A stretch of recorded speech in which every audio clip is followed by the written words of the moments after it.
In this example, we will look at Charles' law, which is going to relate volume and temperature to one another.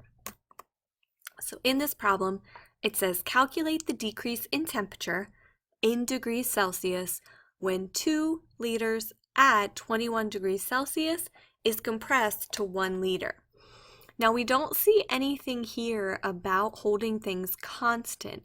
We know that Charles' law is looking at a constant pressure. So since you don't see any of that information, you're going to have to assume that it applies. So what we have here are volumes, and we also have temp. They are related by Charles' law, which says V1 over T1 equals V2 over T2. So let's define our terms. It says when 2 liters, so 2 liters is our first volume.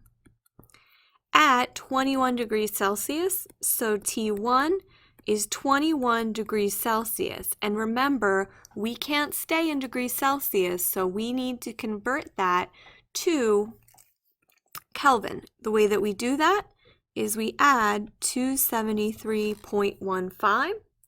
And what we're going to get here is 294.2 Kelvin.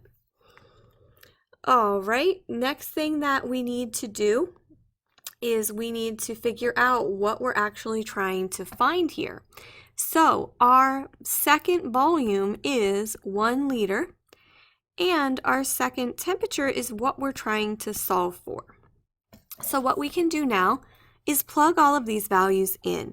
So V1 is 2 liters, T1 is 294.2 Kelvin, V2 is 1 liter, and T2 is the variable we'll be solving for.